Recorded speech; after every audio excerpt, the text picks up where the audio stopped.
बिस्मिल्लाहिर्रहमानिर्रहीम, अस्सलाम वालेकुम। लाइव डॉक्टर शाहिद मसूद के साथ मैं हूं सुमेरा सलीम। नाज़रीन, अली अमीन गंडापुर साहब ने कहा कि बानी पिचाई की हिदायत पर तहरीक का आगाज हो चुका है। 90 रोज़ में तहरीक आर या पार होगी। 5 अगस्त तक अपनी तहरीक को अरूज पर लेके जाना है और 5 अगस्त के बाद आइंदा के लाएअमल का ऐलान किया जाएगा। दूसरी जानिब पाकिस्तान तहरीक इंसाफ ने 5 मुनहरिफ अराकीन कौमी असम्बली को पार्टी से निकाल दिया और बाकायदा नोटिफिकेशन भी जारी कर दिया है। इसके अलावा भी दीगर मौज़ूआत पर आज हम गुफ्तगू करेंगे। वीडियो लिंक पर हमारे साथ मौजूद है डॉक्टर शाहिद मसूद। अस्सलाम वालेकुम डॉक्टर साहब। आपको डॉक्टर साहब, पाकिस्तान तहरीक इंसाफ ने मुस्लिम लीग नून के वज़रा के बयान पर रद्द-ए-अमल देते हुए कहा है कि हमारी तहरीक के ऐलान के साथ ही उसकी कामयाबी के असरात जो है नुमाया होना शुरू हो गए हैं। देखिए जी, मैं अब इस पे क्या तबसरा करूं। ये पूरा जो सिस्टम है ये कोलैप्स है, रॉटन है। सही। ये एक करप्ट सिस्टम है, इसमें आवाम के लिए कुछ भी नहीं है। और फिर वही बात दोबारा रिपीट कर रहा हूँ, या सैपारा या पता नहीं 1000 दफ़ा के हमने जो सफारती और दिफाई मामलात पे कामयाबियाँ हासिल की हैं, वो इस ये जो भी इंटरनल टर्मोइल है उसकी नज़र नहीं होनी चाहिए। हमारा सिक्योरिटी का क्राइसिस है। और आज ये खबर बड़ी अच्छी लगी कि गालिबन मुख्तलिफ जो FC के अदारे मुख्तलिफ काम कर रहे हैं मुल्क में, उनको एक जगह पे मरबूत करके कोई एक अदारा बनाया जा रहा है जो कि सेंट्रल कमांड होगी गालिबन, और वो फिर सारे ये जो मुख्तलिफ FC के अदारे हैं उनको वो देखेगा मरकज से बैठ के। तो ये कोऑर्डिनेशन बड़ी ज़रूरी थी। ज़रूरी इसलिए लिहाज से थी कि बलूचिस्तान में क्या हो रहा है तो सिंध को नहीं पता, सिंध की जो FC है या रेंजर्स हैं, और अगर मतलब एक सेंटर में इन सारे के सारे इसी तरह से बलूचिस्तान KP में क्या हो रहा है वो, तो एक सेंट्रल कमांड अगर जिस तरह मैं समझ रहा हूँ उसमें ये जाना बड़ा ज़रूरी था ये अदारा। और बहुत अच्छा हुआ कि इनकी सेंट्रल कमांड बनी है। और देखते हैं कि इसकी क्या फर्दर क्या डिटेल सामने आती हैं। और मुल्क की जो इंटरनल सिक्योरिटी और ज़ाहिर है बॉर्डर्स की सिक्योरिटी बड़ी इंपॉर्टेंट है इस वक्त, उस पर क्या इसके असरात होते हैं। इसका सेंट्रल कमांड में जाना बहुत ज़रूरी था इन सारे इदारों का। दूसरी जो बात है वो ये है कि ज़रा खित्ते में नज़र डालते हैं और देखते हैं कि ये पाकिस्तान इस वक्त क्या इंटरनली डिस्कस कर रहा है। जो कि फॉरेन फ्रंट पे पाकिस्तान डिस्कस कर रहा है वो तो बड़ा ज़बरदस्त है, और उसकी बात हम जितनी कम करें उतना इन हालात के अंदर दुनिया जब एक ऑर्डर से डिसऑर्डर की तरफ चली गई है, और डिसऑर्डर से नया ऑर्डर कब तक इमर्ज होता है उस वक्त तक एक क्योस रहेगा पूरी दुनिया में। लड़ाइयाँ, जंगें, करेंसियाँ ऊपर नीचे, वीज़े, महंगाइयाँ, कई मुल्क शायद बैंकरप्ट हो जाएं, कोई हुकूमतें गिर जाएं कई मुल्कों की। ये काफ़ी कुछ अभी होना है अगले चंद दिनों में, महीनों में। जंगें होनी है, झड़पें होनी है, और ये काफ़ी क्योटिक दौर ऐसा है जिससे हम इस वक्त गुजर रहे हैं।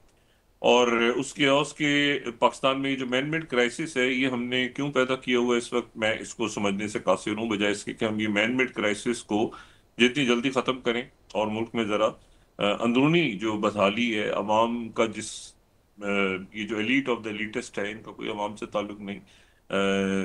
मुझे नहीं पता कि ये कब ये क्यों हमने एक बखेड़ा डाला हुआ है कि आपस में दस्तों गिरबां हम अवाम तो नहीं है, ये एलीट ऑफ द एलीट का जो पावर हंगर गेम है उसकी नज़र जो है ये अवाम हो रहे हैं। और हमारी सिक्योरिटी, डिफेंस और ये सारे मामला जो हैं ये उससे, और जो डिप्लोमेसी है हमारी, उसके जो कामयाबी हैं वो मुतासर हो रही हैं।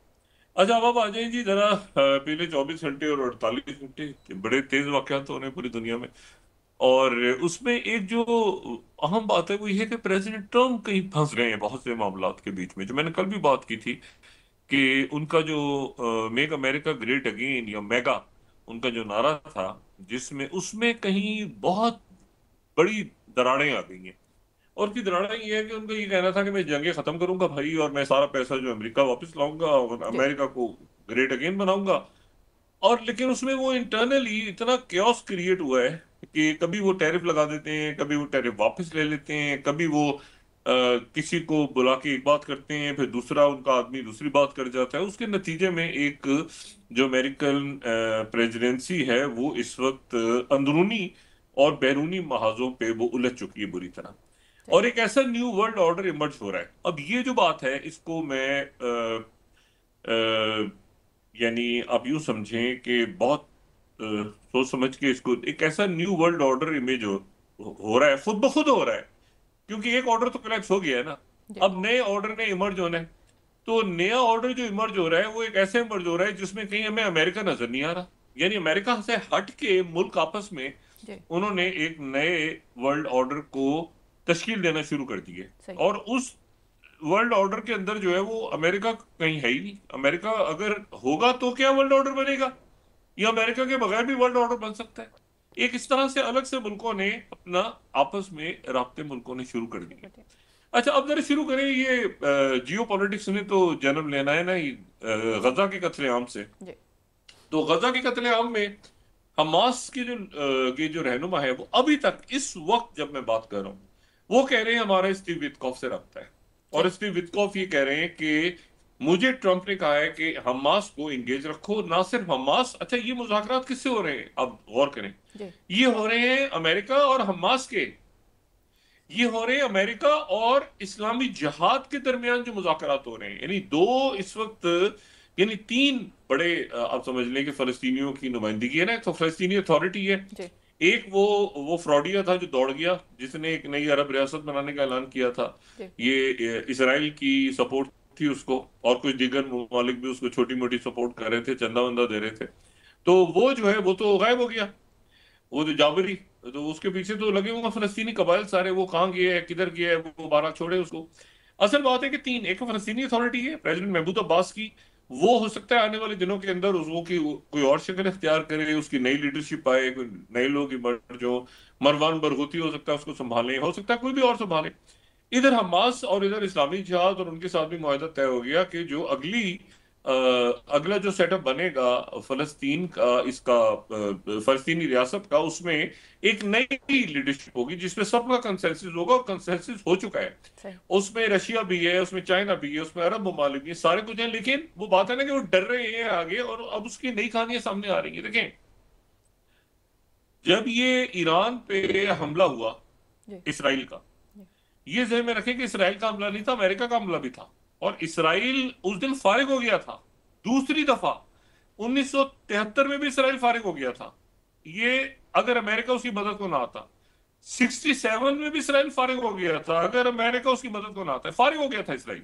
सही। और उस दिन भी इसराइल फारिग हो गया था, बिल्कुल फारिग हो गया था, खत्म हो गया था, इसका वजूद इस कुर्रे अर्थ से मिट चुका था इसराइल का, अगर अमेरिका इसकी मदद को ना आता और वहां से 125 जेट तैयारे गुआम से परवाज ना करते।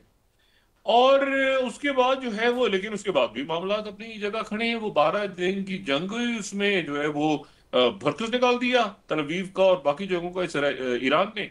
और ईरान के भी बहुत बहुत, ईरान का भी बहुत नुकसान हुआ। इनके भी जो न्यूक्लियर जगह हैं उन पे अटैक हुआ, कितना इनरिच रह गया, कितना नहीं है, कितनी शहादतें हुई हमें अभी तक नहीं मिला, लेकिन दोनों तरफ नुकसान हुआ। लेकिन बात वो ये है कि जो यहाँ तो मसला ये है ना कि 100 मुसलमान मर जाते हैं कुछ नहीं होता, एक कोई इसराइली मर जाए, अमेरिकी मर जाए तो खबर है बहुत बड़ी।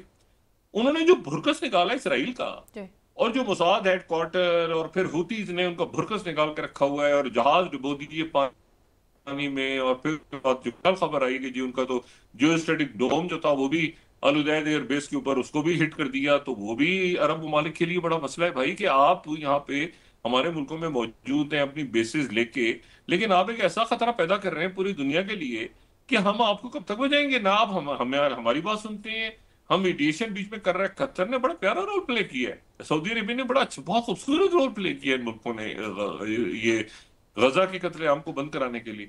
लेकिन ना वो आप हमारी बात भी नहीं सुन रहे। हम व्हाइट हाउस गए हैं, आपसे स्टीव विटकॉफ से मिले हैं, ट्रम्प से बात की है, फिर वो नतन्याहू वहां से ठुमकता हुआ आ गए वापस।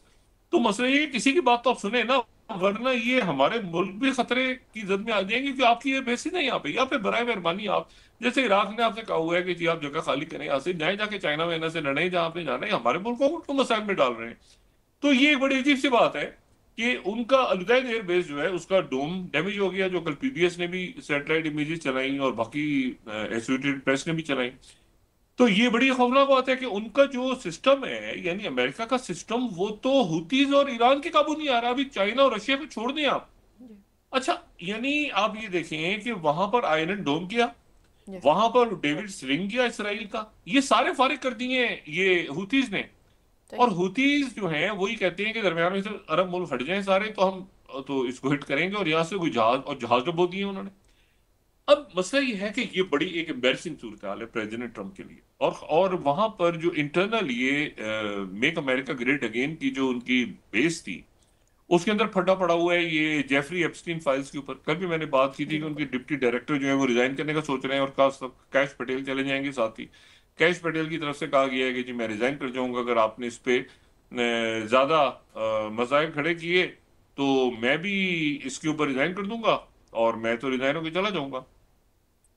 अब यह है कि न्यूयॉर्क टाइम्स ने आज एक बड़ा जबरदस्त इस पे आर्टिकल लिखा है, 22 टैरिफ्स नहीं, ये है 23, सॉरी 23, जी।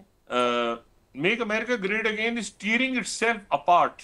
ये जो मेगा है इसके टुकड़े और परखच्चे उड़ रहे हैं over Jeffrey Epstein files. Jeffrey Epstein files के ऊपर वो मेगा के जो हैं वो परखच्चे उड़ रहे हैं, जी। और मेगा जो है उस पे इंटरनली कैश पटेल जो है वो रात को फिर ये हुआ कि ये बरतानिया का इंडिपेंडेंट में कोट कर रहा हूँ, डेमोक्रेट्स 18 डेमोक्रेट्स डिमांड्स के Trump clean clean on Epstein files as FBI's Bongino and Patel mull quitting off after Bondi's blow up. यानी ये दोनों, कैश पटेल और ये दोनों जो हैं ये इस्तीफा देने का सोच रहे हैं एफबीआई, और यानी एफबीआई और जस्टिस डिपार्टमेंट टकरा गए ना आपस में। एक जी। तरफ अटॉर्नी जनरल है जो बॉन्डी बॉन्डी है, और एक तरफ जो है कैश पटेल है, तो एफबीआई और वो आपस में टकरा गए हैं, और आपस में उनके टकराव के बाद जो है व्हाइट हाउस को सामने आना पड़ा। व्हाइट हाउस ने फिर दरमियान में आके कहा कि नहीं जी, कैश पटेल का भी एक स्टेटमेंट आया कि मैं जी ट्रम्प की खिदमत करूंगा, मैं बिल्कुल अलग होने का नहीं सोच रहा, लेकिन ये है कि जो इल्जामात लगे हैं मैं उसका बिल्कुल प्रॉपर टाइम पे मैं जवाब दूंगा, वगैरह वगैरह। तो आपस के अंदर ट्रम्प टीम जो है, और वो जो इलॉन मस्क हैं, वो ये एप्स्टीन फाइल्स उनके पास है, शायद वो हर थोड़ी देर के बाद वो एक नाम डाल देते हैं कि इसमें ट्रम्प मौजूद था, इसमें ट्रम्प खुद थे, इसमें ये था, इसमें वो था। तो वो जब से उनका ग्रॉक 4 आया है, तो वो जाहिर है कि अभी तो बताया जा रहा है कि सबसे ज्यादा जो पावरफुल एलियन में वही है। एनीवे, तो वो अब ये है कि इनके ये मेगा के अंदर एक प्रॉब्लम बहुत बड़ी चल रही है प्रेसिडेंट ट्रम्प के लिए, और इस प्रेसिडेंट ट्रम्प जो है वो उन्होंने जो 30% खास तौर पे जो टैरिफ डाल दिए ईयू पे। जी। ईयू पे देखिए टैरिफ डाला है, और टैरिफ डालने के बाद ईयू के ऊपर यूरोपीय यूनियन के ममालिक जो कि उनके इत्तेहादी हैं, उनसे कह रहे हैं कि जी आप ये 30% टैरिफ दें। और 30% टैरिफ के बाद वहां पर प्रेसिडेंट मैक्रोन तो जज्बाती हो गए। उन्होंने कहा मैं तो लूंगा इनसे, रेसिप्रोकेट करूंगा, इतने टैरिफ फेंकूंगा। जी। अच्छा, इतने टैरिफ में डालूंगा और मैं देखता हूँ कि क्या। अच्छा, कुछ मुल्क में वो ठंडा कर रहे हैं, क्योंकि जो प्रेसिडेंट मैक्रो है ना, जी। वो यूरोप स्ट्रॉन्ग यूरोप के बड़े हामी हैं, बड़े यूरोप की वो चाहते हैं कि यूरोप, पहले वो नेटो को ब्रेन डेड कह चुके हैं। अब वो कहते हैं कि जनाब यूरोप बड़ा जबरदस्त है, और इसको एक अलग से इसकी तहजीब है, अलग से। ये तो अमेरिका तो कॉलोनाइजर थे ना, हम लोग ने जाके वहां पे इनको हमारे ही लोग थे, पहुंच गए वहां पे मसाले ढूंढते हुए, और वहां जाके फिर लड़े, और ये हुआ और वो हुआ। तो इनको इतनी अहमियत नहीं देनी चाहिए। हम यूरोप को हमें आपस में मिलके और इकट्ठा होना चाहिए। लेकिन सवाल ये है कि यूरोप की इकोनॉमी और यूरोप की, अब देखें ना, उधर शायद इन्होंने यूके में 10% डाला है। यूके जो है शायद वो ईयू में आना चाह रहा है, वो 10% है, तो 30%। वो पहले अगर ब्रेक्सिट ना होता तो शायद वो भी 30% की जद में आ जाते। वो बहरहाल एक अजीब क्योटिक सूरत हाल है। इसमें 5% जो है इन्होंने डिफेंस कैपेबिलिटी बढ़ाना है, और फिर रशिया से लड़ना है। जी। तो अब ये कि एक नई सोच में पैदा हो गई है कि भाई ये बताएं सारी बात, ठीक है। और वो बात ये है कि अगर यूक्रेन हार गया तो क्या होगा। अगर यूक्रेन हार गया तो क्या होगा, जो कि हार रहा है, कुचला जी। गया यूक्रेन। कोई पेट्रोल मिसाइल नहीं आई 14 तारीख को। मुझे नहीं पता कीट के लोग तक पहुंचते पहुंचते वहां पे ट्रंप साहब को क्या याद आ जाती है चीज। अगर यूक्रेन हार गया तो क्या होगा, इसका मतलब है कलेक्टिव वेस्ट हार गया। कलेक्टिव वेस्ट यानी सारे मुल्क हार गए। सही। यानी देखिए, ये ऐसे नहीं हो सकता कि वो जी अमेरिका कहे कि जी वो तो बाइडेन ने किया था, तो जी मैं तो कुछ भी नहीं कर रहा था। इसका मतलब है रशिया ने कलेक्टिव वेस्ट को, कलेक्टिव वेस्ट था ना, जी। नेटो के मुल्क थे, और ये अफगानिस्तान और इराक से ज्यादा बुरी शिकस्त होगी नेटो ममालिक की, ये उनको भी पता है।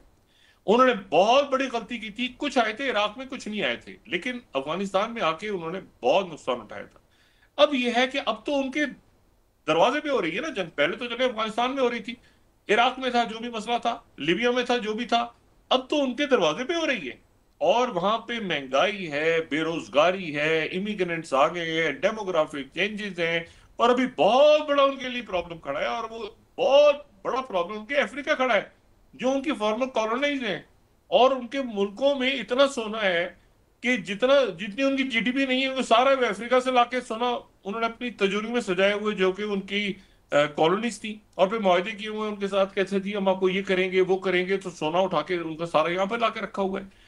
बात यह है कि यूरोप इस वक्त बड़े क्राइसिस में है, यूरोप का।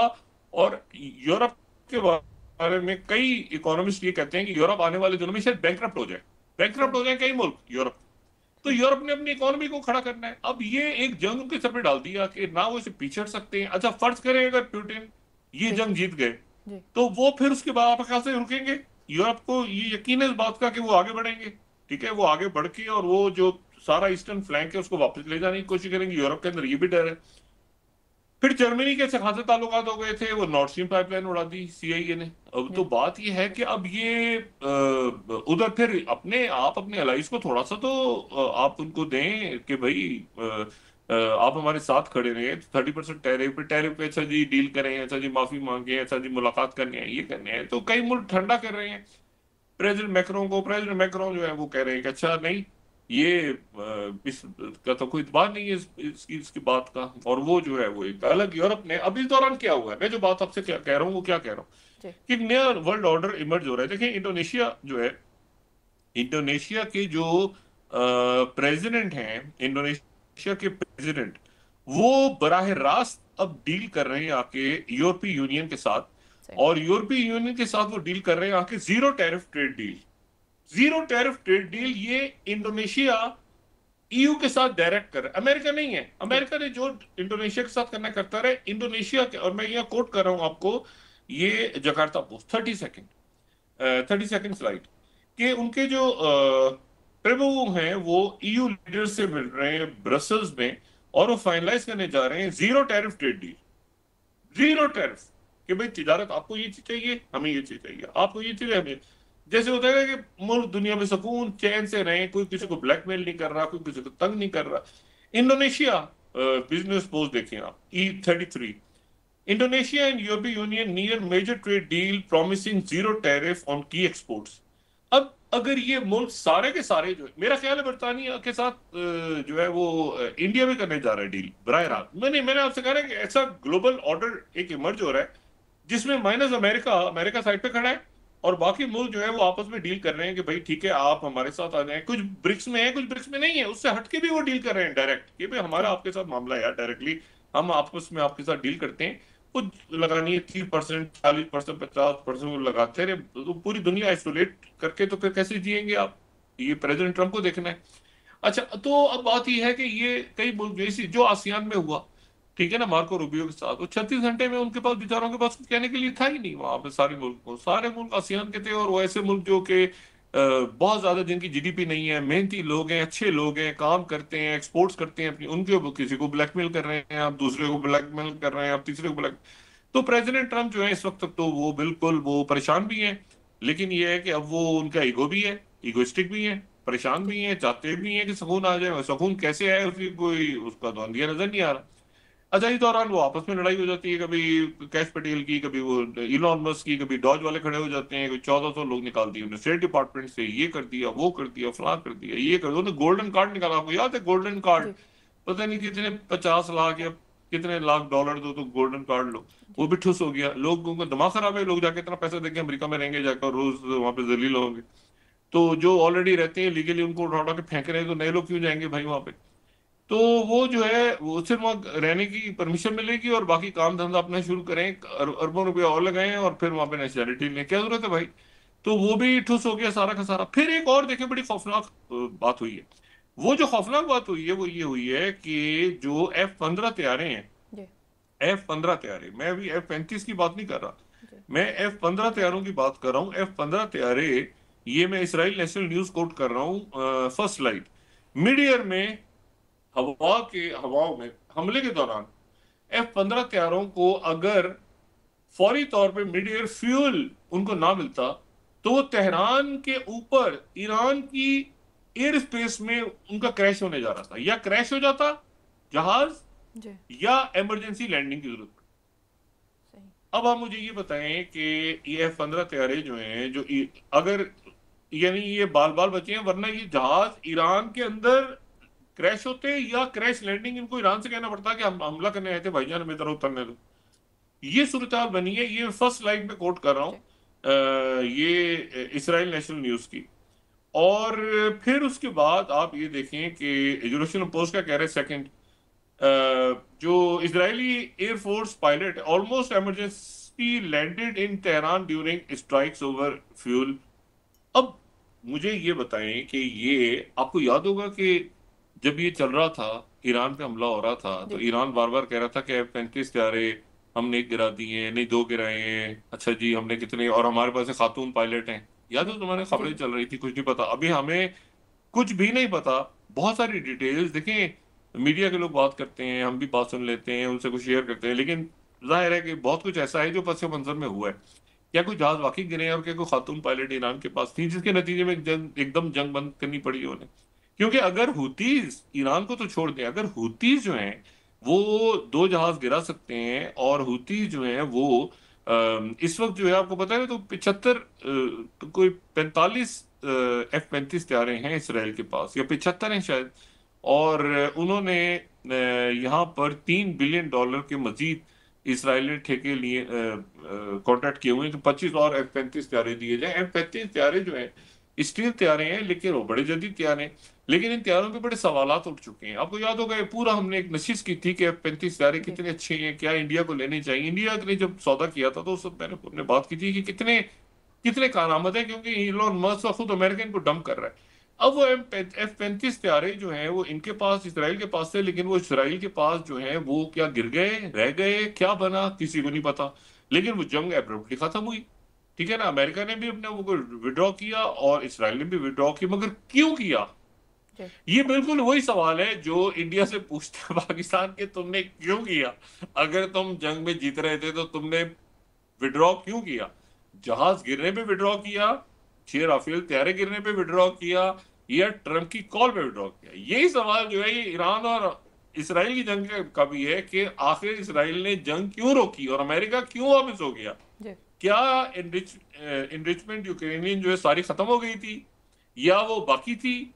तो फिर अगर जो है वो जंग के अहदाफ ही हासिल नहीं हो सके, तो वो जंगें खत्म कैसे हो गई? जी। इसका मतलब राफेल गिर गए, इसका मतलब उधर कुछ F-35 या 15 तैयारों को कुछ हो गया, इधर तलवीव को ऐसी तैसी हो गई, इसका मतलब और बहुत कुछ हो गया।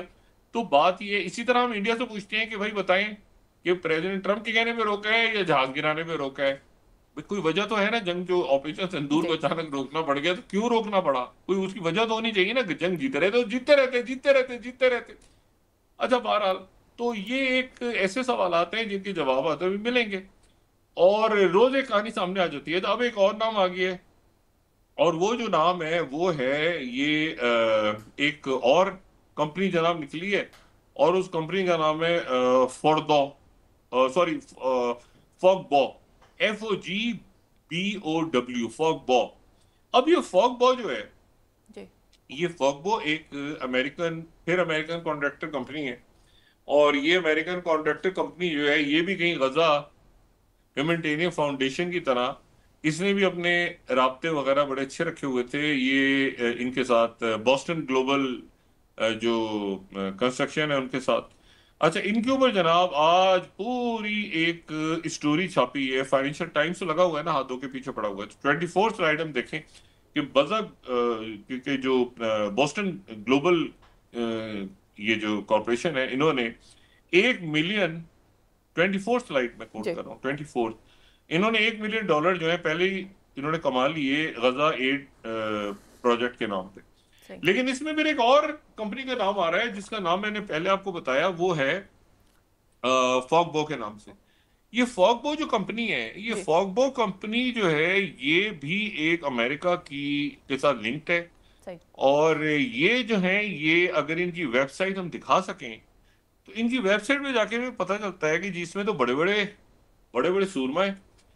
और इसमें जो है ये जो जेनीवा बेस्ड कंपनी थी, और फिर उसके बाद इन्होंने इसमें अमेरिकन डिप्लोमेट्स भी थे। ये फाइनेंशियल टाइम्स की स्टोरी। लेकिन मैं फॉगो की वेबसाइट पे गया। जी। वेबसाइट पे जाने के बाद जो मैंने नाम इनके चेक किए हैं तो नाम तो बड़े बड़े जबरदस्त सूरमा है इनके। सही। और पता चला जनाब कि ये गजा में ये ह्यूमैनिटेरियन एड भी ला रहे थे, और ये ला रहे थे थ्रू मैरीटाइम यानी साइप्रस के जरिए। सही। और साइप्रस के जरिए ला रहे थे, और साइप्रस के जरिए ला रहे थे, और इसमें फिर अमेरिकन कॉन्ट्रैक्टर्स थे। अच्छा, इनको जनाब फाइनेंशियल टाइम ने धो दिए, उठा के पूरी रिपोर्ट छाप दी है, इसमें धो दी है, और पकड़ के उसमें इनके शख्सियात देखे तो वो सारी शख्सियात हैं। ये जनाब ह्यूमैनिटेरियन असिस्टेंट, अच्छा या ये ना सिर्फ गजा में देने के मूड में थे, बल्कि ये इन्होंने नक्शा भी दिखाया है कि हम रूट 1 से यहाँ पे लाएंगे, साइप्रस से रूट 2 पे यहाँ से लाएंगे, ये करेंगे, वो करेंगे, फलां करेंगे, ढिमा करेंगे। उधर जनाब फ्रांस 24 वालों ने इनको फोड़ दिया उठा के। अगर 25th स्लाइड देखें तो वो फ्रांस 24 वालों ने फोड़ दिया इनको कि ये Fogbow US firm with military links eyes maritime plan for गजाइड।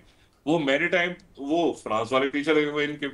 अब इशू ये है कि ये क्योंकि पैसे पकड़ लिए। अच्छा, इन जी। कंपनी, मैंने पूछा, मेरी कुछ लोगों से बात हुई, मैंने कहा यार बात सुने, ये तो सारे जबरदस्त हो गए हैं ना, तो अब जी। क्या मसला है? वो कहते हैं नहीं जबरदस्त नहीं हुए, इन्होंने पैसे खिलाए। ये कहते हैं हम इंटरनेशनल कोर्ट में जाके सू करेंगे, हमारे साथ तो मौजा किया हुआ है ट्रम्प इंतजामिया के आम लोगों ने, हमसे तो पैसे खाए हुए हैं। किसी के रेस्टोरेंट तोड़ रहे हैं ऑस्ट्रेलिया में, किसी को वो जो है वो जनाब वो आपने लारा दिया हुआ था कि जी वो आपको डिफेंस कॉन्ट्रैक्टर दे बनाएंगे, किसी को गजा में ये देंगे, किसी को सड़क का ठेका, किसी को ये, किसी को फलां ढिमा, पैसे पकड़े हुए हैं। वो स्टीव विटकॉफ कह रहे हैं, तभी तो स्टीव विटकॉफ कह रहे हैं कि 60 दिन की खुदा का वास्ता ये जंगबंदी कर लो, ताकि इसमें जो मुज़ाकरात हों तो उन मुज़ाकरात में जिसके मुंह में जो जो लड्डू हमने डाला हुआ है वो लड्डू उनको किसी तरह तय करेंगे। वो सारे लोगों ने लीगल कॉन्ट्रैक्ट्स किए हुए हैं इन्होंने, सही। Legal contracts. यहाँ पे गजा में एक सोसाइटी बनेगी, ये फलस्तीनियों की कब्रें जहाँ पे मौजूद हैं, इन कब्रों में सोसाइटी बनेगी, इसका ठेका तुम्हारे पास। यहाँ एक रेस्टोरेंट बनेगा, इसका ठेका तुम्हारे पास। अब पैसे पकड़ के बैठो, कॉन्ट्रैक्टर्स कह रहे हैं कि एक मिनट ठहरो, हम बच्चे हैं क्या? हम साउथ सूडान में तुम्हारा काम नहीं कर रहे, हम फलारी अफ्रीका के अंदर तुम्हारा काम नहीं कर रहे डिफेंस कॉन्ट्रैक्टर्स? तुम ये रातों रात तुम्हारे जो है तुम्हें इतनी प्यार मोहब्बत आ गई है। उधर अरब ममालिक के साथ वादा करके चले गए ये डोनाल्ड ट्रंप कि नहीं जी हम तो अरब प्लान पीस है, और इसी पे ये 60 दिन जो है, इसीलिए हमास वाले भी समझते हैं इस बात को, वो भी कह रहे हैं कि भाई इसीलिए हम 60 दिन का आपसे बजाय इसके कि एक ही फेज में। हमास ने इनको बड़ा लेवरेज दिया हुआ है। मैं बताऊं, हमास के और हुतीस के और ईरान के अरब ममालिक के बिल्कुल इस वक्त जो है ना, ये ट्रम्प इंतजामिया उनके यानी उन्होंने ना इन्वेस्टमेंट करनी है अमेरिका में, ठीक है, उनका अपना यहाँ पे उन्होंने यहाँ मशरिक वस्ता में रहना है, सही। ठीक है ना, उन्होंने यहाँ पे रहना है, यहाँ रूल करना है। यहाँ पर उनके पड़ोसी हैं, यहाँ पे तुर्की सऊदी अरेबिया के दरमियान देखें खूबसूरत मामला तय पाके, या अहमद शरा के साथ पीकेके वाले शामिल हो गए, उधर से लेबनान के साथ वो हिजबुल्लाह ने कह दिया, वो लेबनान वाले कह रहे हैं कि सवाल ही पैदा नहीं होता कि ताल्लुकात बहाल हो। तो बात ये कि इन मुल्कों ने यहाँ रहना है। इजिप्ट जी आप डॉक्टर साहब। देखें, इजिप्ट जो है वो चाइना के करीब चला गया। तो अब वक्फा ले, मेरे ख्याल से फिर हम बात जरा जी। कंटिन्यू करते हैं आगे जी। जी। नाज़रीन वापस आते हैं एक छोटे से ब्रेक के बाद।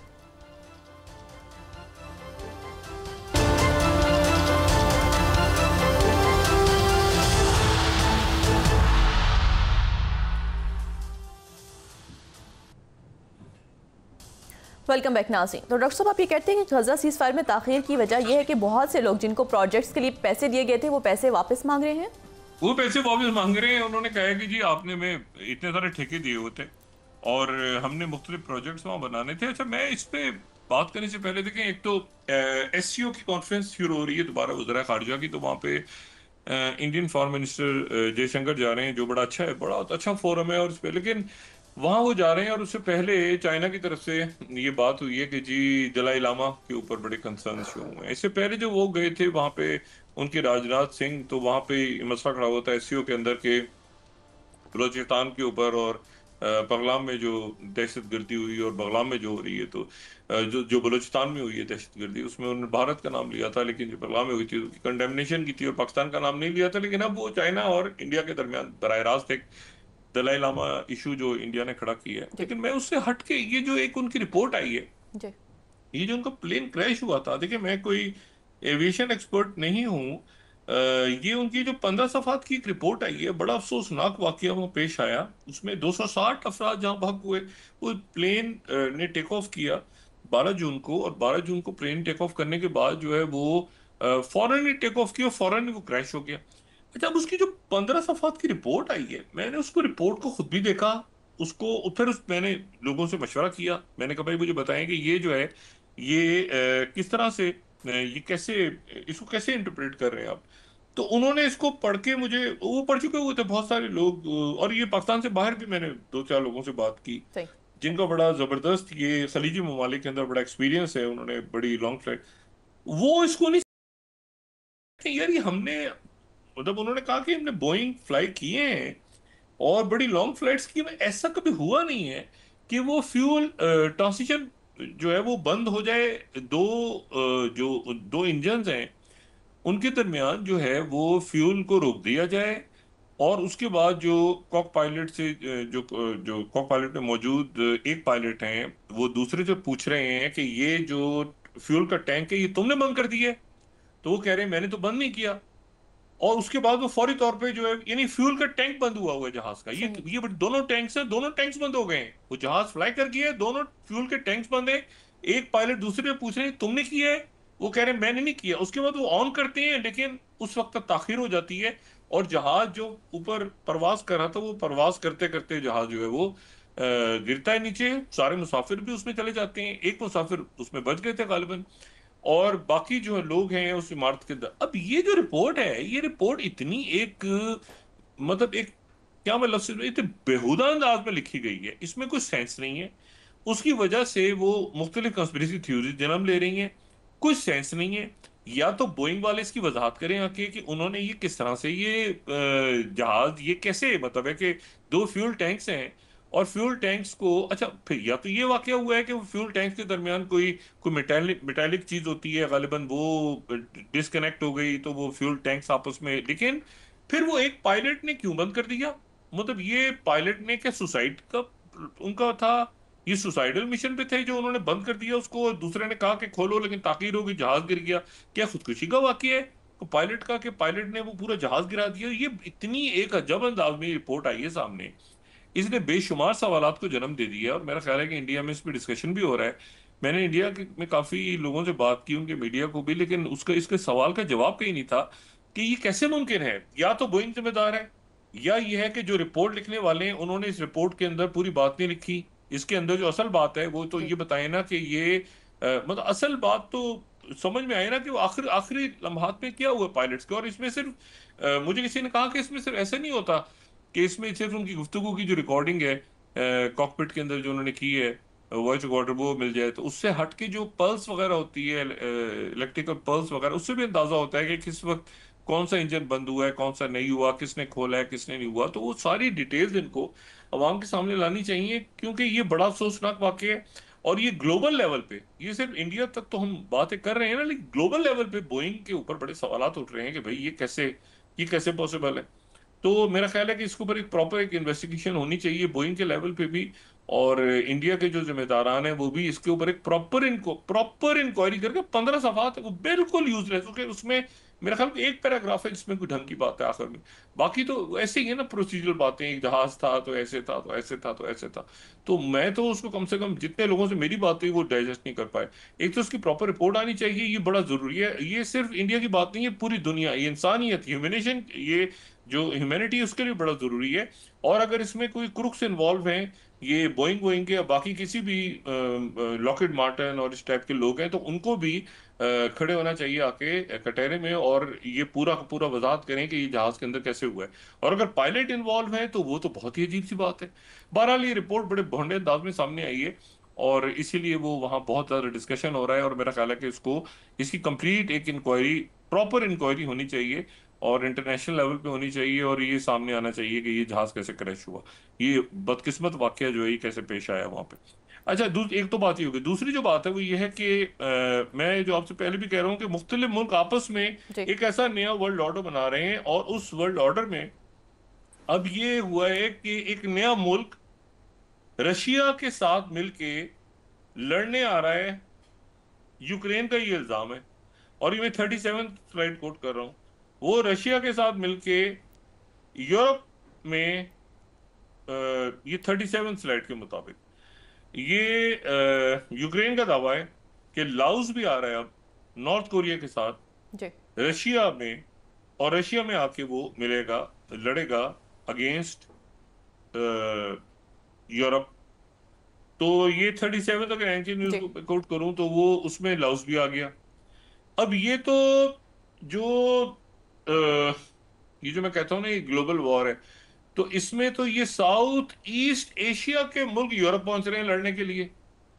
तो ये उधर जो लेवरॉव है उनकी जबरदस्त किस्म की मीटिंग हुई है जनाब, ये इनके साथ जो नॉर्थ कोरियन प्रीमियर है उनके साथ जबरदस्त रिपोर्ट मीटिंग हुई, और कल भी हम बात कर चुके थे। ये सारे के सारे मिलके इनका जो एक अब हदफ रह गया है ना, वो इनका हदफ, सब के सब का हदफ वो है सद इसराइल के। उधर देखें यूरोप, आप देखें यूरोप जो है वो फलस्तीनियों के साथ खड़ा है। मैक्रोन जो है वो फलस्तीनियों के साथ खड़े हैं। यूरोप सारा, कई मुल्क तो ऐसे हैं वो कह रहे हैं अभी हम तस्लीम करने, जो कि सऊदी अरेबिया कॉन्फ्रेंस कर रहा है इस महीने के आखिर में, जी। वो सारे के सारे फलस्तीनी रियासत को तस्लीम करने जा रहे हैं। वीटो कौन करता है? अमेरिका। और अमेरिका तो ये सब के, चाहे वो अहमद शारा हो, चाहे वो अब्दुल्ला ओचलान हो, चाहे वो जो है वो ये लेबनान के जोसेफ आयन हो, चाहे बाकी, इनके सारों, और इनको वीकनेस पता चल गई है कि मोसाद का हेडक्वार्टर भी उड़ सकता है, ये उदैद एयरबेस के ऊपर भी अटैक हो सकते हैं, F-15 और F-35 भी गायब हो सकते हैं, ये सारा कुछ हो सकता है, 2 जहाज भी डूब सकते हैं बहरे अहमर के अंदर। ये वीकनेसेस इनकी एक्सपोज हो गई हैं, और फिर ये तड़ियां लगाते फिर रहे हैं टैरिफ्स की। जी। तो मेरा ख्याल है प्रेसिडेंट ट्रंप को फौरी तौर पे अपना हाउस इन ऑर्डर करना चाहिए।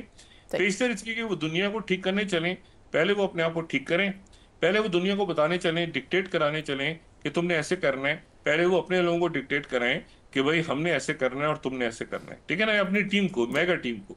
और सही। फिर उसके बाद वो दुनिया के ऊपर करें। और एक नेतन्याहू और एक नरेंद्र मोदी के अलावा सारी दुनिया इस बात पे कायल है कि ग्लोबल साउथ और एक नया ऑर्डर इमर्ज हो रहा है। लेकिन ये दो शख्सियात जो हैं ये अभी तक ट्रंप के शहर में मुब्तला हैं, अमेरिका के शहर में मुब्तला हैं, और इनका ख्याल है कि जब तक सूरज चांद रहेगा तो शायद अमेरिका ये मतलब इनको कभी जवाल नहीं आएगा। सारी सल्तनतें डूब जाएंगी, लेकिन अमेरिका जो है अपनी जगह रहेगा, और चाइना या बाकी जो ग्लोबल साउथ हैं या जो बाकी मिडिल कंट्रीज हैं, मिडिल पार्स हैं, उनका कोई किरदार ही नहीं है।